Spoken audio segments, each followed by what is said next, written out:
Wahyu pasal 2 ayat 22 sampai ayat yang ke-33. Ya.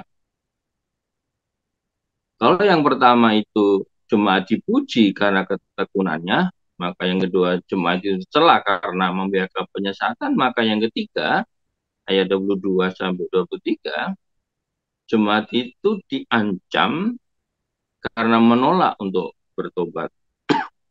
Lihatlah, aku akan melemparkan dia ke atas ranjang orang sakit, dan mereka yang berbuat zina dengan dia akan kulemparkan ke dalam kesukaran besar. Jika mereka tidak bertobat dan tidak dan jika mereka tidak bertobat dari perbuatan-perbuatan perempuan itu, yaitu orang yang mengaku sebagai Isabel yang mengajarkan uh, penyesatan perzinahan dalam jemaat. Dan anak-anaknya akan kumatikan, dan semua jemaat akan mengetahui bahwa akulah yang menguji batin dan hati orang, dan bahwa aku akan membalaskan kepada kamu setiap orang menurut perbuatannya. Sudah jelas di sini bahwa Tuhan sudah mengingatkan pada mereka yang mengikut ajaran perempuan sesat ini. Tetapi ada di antara mereka yang tidak mau bertobat, yang tidak mau meninggalkan ajaran sesat yang mengutamakan atau mengajarkan perzinahan itu. Tuhan ancam. Dikatakan di sini bahwa lihatlah, aku akan melemparkan dia ke atas ranjang orang sakit, dan mereka yang berbuat zina dengan dia akan kulemparkan ke dalam kesukaran besar, dan anak-anaknya akan kumatikan. Sudah diingatkan dan tidak bertobat. Berarti kan frasa terakhir itu, jika mereka tidak bertobat dari perbuatan-perbuatan perempuan itu, Tuhan tidak langsung mematikannya. Artinya Tuhan tidak langsung menghajar, Tuhan tidak langsung menghukum, tapi Tuhan Yesus masih memberikan kesempatan. Adalah bertobatlah, gitu ya. Kalau kesempatan itu kemudian diabaikan, Tuhan itu adil. Dan Tuhan itu konsisten dengan apa yang dikatakan. Tuhan itu konsisten dengan pribadinya yang kudus, yang tidak kompromi terhadap dosa. Maka Tuhan akan menjatuhkan sanksi kepada mereka yang sudah diberi kesempatan untuk bertobat, namun mereka tidak mau bertobat. Ya, ancaman bagi para pezina bahwa Tuhan akan menghukum mereka. Yang pertama, dilemparkan di atas ranjang orang sakit. Ya, sudah banyak penafsir yang mengatakan ini betul-betul orang yang mengalami sakit akibat dari perzinahan itu. Ya, sudah ini kasih Tuhan. Kita tahu bahwa ada jenis penyakit yang sampai sekarang sulit untuk diobati, walaupun dikatakan sudah ada obat yang bisa menyembuhkan. Tetapi penyakit ini adalah penyakit yang mematikan. Kita semua tahu itu yang dikenal dengan HIV/AIDS. Ini salah satu penyebabnya adalah Karena orang melakukan perzinahan, orang melakukan seks bebas, orang melakukan ganti-ganti pasangan. Perbuatan demikian adalah sungguh-sungguh perbuatan yang menjijikkan di mata Allah. Kelakuan yang sangat menjijikkan di mata Allah. Dan mereka yang tidak mau bertobat akan dilemparkan keranjang orang sakit. Akan mengalami dampak yang buruk dari akibat dosa seksual yang mereka lakukan itu. Memang AIDS juga bisa ditularkan melalui penggunaan jarum suntik narkotika. Tetapi saudara, salah satunya juga adalah karena seks bebas. Saya membaca sebuah artikel, memang menyedihkan ya saudara. Kota-kota besar dan juga kota-kota yang boleh dikategorikan mayoritas Kristen, itu orang yang terjangkit HIV/AIDS itu sangat tinggi. Salah satunya adalah karena seks bebas. Saya membaca itu sedih.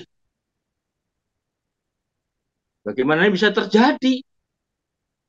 Ya itulah saudara, faktanya. Kota-kota mayoritas Kristen tidak beri jaminan bahwa mereka hidup di dalam kekudusan, mereka hidup dalam kebenaran. Ya, yang menyedihkan itu rata-rata anak-anak muda. Anak-anak yang produktif, orang-orang yang masih produktif. Dan sebenarnya penyakit yang disebabkan oleh dosa seksual ini tidak hanya HIV/AIDS, ada banyak. Dan itu adalah akibat yang sangat mengerikan. Ya. Lalu akan dilemparkan ke dalam kesukaran yang besar. Dalam konteks kitab Wahyu, ini berarti adalah orang yang memang sungguh belum lahir baru, tidak lahir baru. Sehingga pada suatu saat nanti, mereka akan masuk dalam masa tribulasi.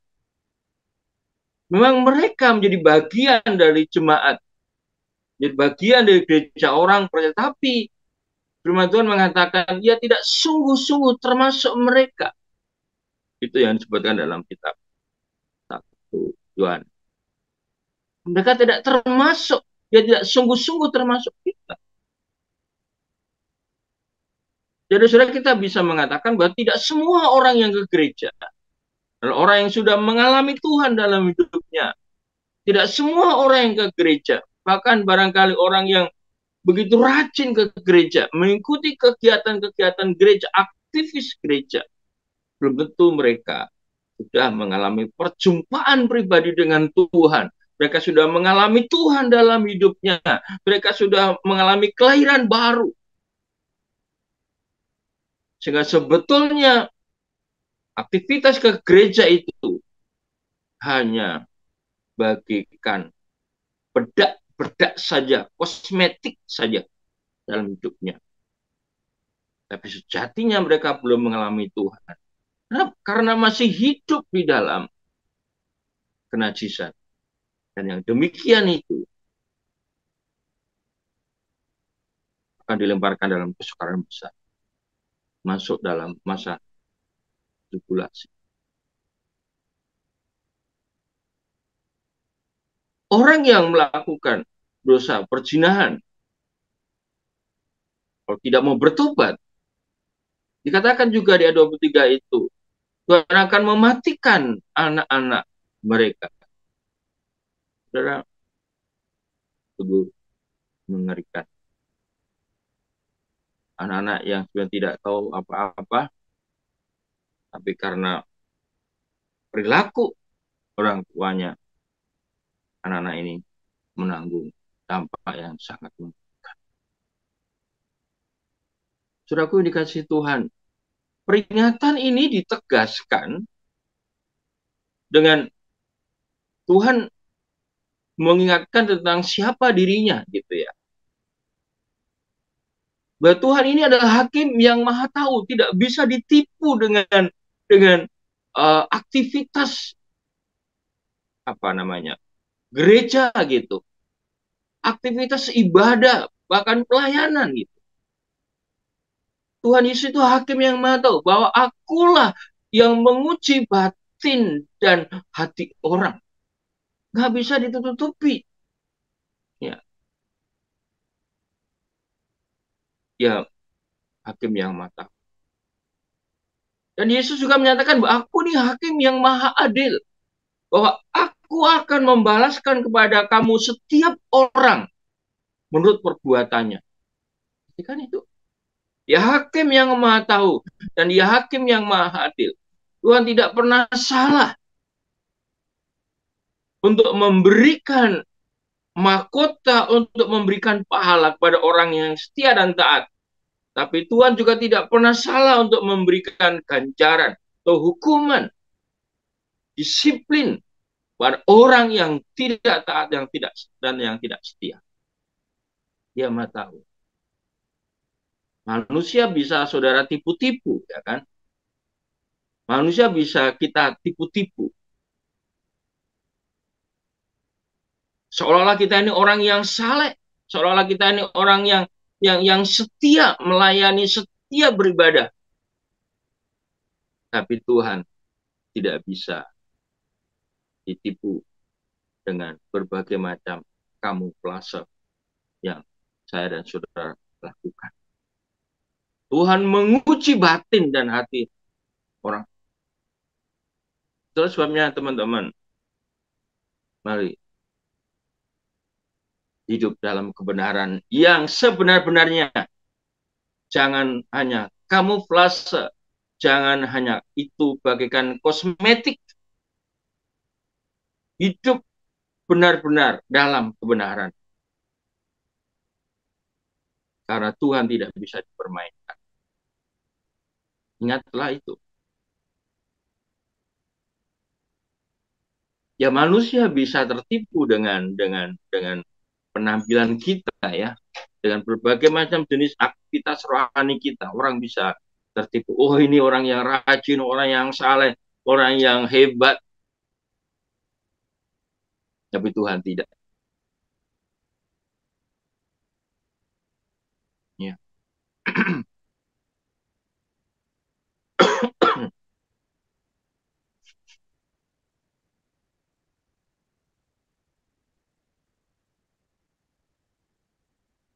Yang berikutnya saudara, Tuhan juga menjanjikan penghargaan bagi yang setia. Tuhan tidak. Itu namanya Tuhan yang adil kan begitu ya. Mari lihat ayat 24 sampai ayat 29. Ini adalah janji Tuhan untuk memberikan penghargaan kepada mereka yang setia.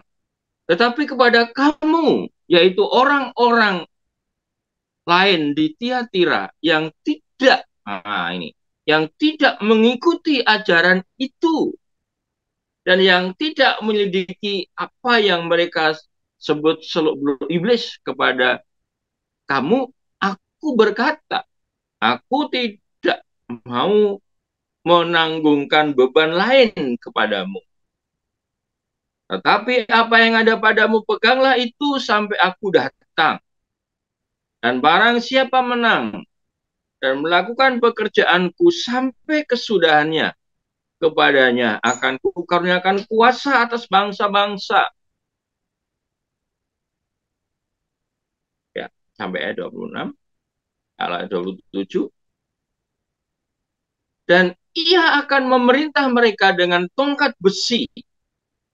Mereka akan diremukkan seperti tembikar tukang priuk, sama seperti yang ku terima dari Bapakku. Dan kepadanya akan ku karuniakan bintang timur. Siapa bertelinga adalah ia mendengarkan apa yang dikatakan Roh kepada jemaat-jemaat. Nah, saudara, menarik sekali di sini bahwa Tuhan akan dikatakan tidak mau menambah beban lagi gitu ya dikatakan. Tapi Tuhan kepada mereka yang tidak mengikuti ajaran sesat nabi palsu itu, karena betul-betul dia berani mengatakan tidak mau kompromi, tidak mau terbawa arus. Pastilah sudah di antara jemaat itu memang ada dua golongan seperti itu. Ada orang yang memang strengthnya hidup lurus, tapi ada orang yang ya mengayun ke sana, mengayun ke sini gitu ya.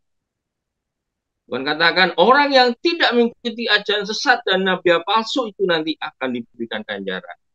Orang yang setia sampai Tuhan datang yang kedua kali, itu adalah orang yang nanti akan menerima ganjaran Tuhan. Ya, ini artinya orang-orang yang betul-betul memisahkan diri. Berarti ini orang yang disebut di poin pertama yang kemarin itu orang yang tekun, ya, orang yang tekun sampai ke akhir, ya. Dan saya ulangi, orang yang tidak mengikuti ajaran nabi palsu itu, ya, dikatakan seperti ini, akan kukaruniakan kuasa atas bangsa-bangsa. Nah, itu kan. Dan ia akan memerintah mereka dengan tongkat besi. Ini janji Tuhan, ya. Dan kepadanya akan kukaruniakan bintang timur. Ini janji Tuhan kepada mereka yang taat dan setia sampai akhir. Yang tidak mau kompromi terhadap nabi palsu. Tidak mau kompromi terhadap sistem dunia yang begitu rupa merusak citra diri orang percaya. Ya, katakan penghargaan yang dijanjikan oleh Tuhan itu, Tuhan akan karuniakan kepada mereka kuasa atas bangsa-bangsa. Dan mereka akan memerintah dengan tongkat besi. Ini bicara bahwa pada waktunya nanti ketika Tuhan Yesus mendirikan kerajaan 1000 tahun di bumi, orang-orang yang setia dan taat sampai akhir akan ikut memerintah di sana. Dan mereka akan memiliki kuasa, akan diberi kuasa oleh Tuhan. Ini penghiburan yang luar biasa. Sekarang ini karena sikapnya tidak mau kompromi dengan ajaran nabi palsu. Dalam konteks sekarang dengan sistem dunia yang begitu rupa menyenangkan, Tuhan berjanji. Tuhan akan memberikan penghiburan. Kelak mereka akan ikut memerintah dalam kerajaan 1000 tahun yang Yesus akan dirikan pada waktunya nanti. Kalau dikatakan juga akan dikaruniakan bintang timur. Sudah, apa yang dimaksud dengan dikaruniakan bintang timur? Yang pertama, orang yang taat akan mengalami penyertaan Tuhan Yesus yang sangat istimewa. Bintang timur sebagai penanda penyertaan Tuhan. Dalam setiap persoalan hidup yang mereka hadapi, ada penyertaan Tuhan. Yang kedua, ini melambangkan kemenangan Kristus pada akhir zaman. Sehingga orang yang taat dan setia akan mengalami kemenangan Kristus. Dan yang ketiga itu memiliki makna melambangkan kemuliaan dalam kerajaan Allah yang akan dialami orang percaya yang taat dan setia sampai akhir. Saudaraku, yang namanya penderitaan itu tidak hanya disebabkan oleh karena pemerintah atau orang-orang yang menganiaya, menyebabkan orang mengalami penderitaan badani, penderitaan jasmani. Tetapi penderitaan itu juga bisa disebabkan karena kita tidak mau kompromi terhadap pengajaran-pengajaran palsu, sistem dunia yang menggiurkan ini, sehingga kita mengalami hidup yang sulit karena tidak mau kompromi. Saudaraku yang demikian ini, Tuhan akan memberikan penghiburan yang luar biasa. kita harus jadi orang Kristen yang setia dan taat sampai ke akhir. Saudara tahu bedanya ikan di laut dengan binatang bunglon, tahu bunglon. Kita tahu bahwa air laut itu asin ya, asin. Nggak ada air laut itu manis. Tetapi anehnya, ikan-ikan yang hidup di laut itu, ketika diambil, dimasak dan dimakan, dia tidak asin. Ya, dia tidak asin. Artinya apa? Walaupun ikan itu hidup di habitat, di lingkungan yang asin seperti itu, namun dia tidak terkontaminasi dengan air laut itu. Ya, tentu ini keistimewaan dari Tuhan ya terhadap ikan ini. Tetapi sudah tahu kalau bunglon itu binatang yang bisa berubah warna sesuai dengan tempat di mana dia hinggap. Ya, berubah-ubah wujud. Sorry. Ya, berubah-ubah warna. Nah, itu yang tepat. Ya. Sehingga orang kadang-kadang sulit untuk bisa melihat bahwa sebenarnya di situ ada binatang. Ya, maka orang yang tidak punya pendirian itu ya, itu disebut, wah ini orang seperti bunglon. Apa itu bunglon ya? Gak jelas warnanya. Nah, selagi dikasih Tuhan, seharusnya gereja Tuhan, orang Kristen, ya seperti ikan itu loh. Jangan seperti bunglon. Kita ini tinggal di lautan dunia, di dunia yang penuh dengan tipu daya, sistem dunia yang begitu menggiurkan, dengan berbagai macam trik-triknya. Tetapi orang percaya tidak boleh terpengaruh. Ya. Diperhatikan ketika dimakan tis kita itu bukan tis dunia, tapi tis kerajaan Allah. Bisa begitu. Ya. Seperti sebagian dari jemaat di Tiatira. Dia setia, taat, dia tekun, walaupun dia mengalami kesulitan-kesulitan. Nah, orang yang demikian itu artinya orang yang sudah mengalami Tuhan dalam hidupnya, orang yang sudah berjumpa dengan Tuhan secara pribadi, maka hidupnya tidak dipengaruhi, tidak terpengaruh oleh apapun yang ada di sekitarnya. Saudara, bahwa firman Tuhan Yesus itu seimbang dan adil. Kepada yang berbuat jahat, dia tegas. Dia menuntut pertobatan. Bahkan dia mengancam dengan penderitaan. Tetapi kepada mereka yang baik, yang taat dan setia, yang tekun sampai ke akhir, dia menghibur dan menjanjikan hadiah, pahala yang luar biasa, penghiburan yang luar biasa, kemenangan, dan juga ikut memerintah dalam kerajaan Sitaun pada masanya. Selamat pagi, Tuhan Yesus memberkati kita semua.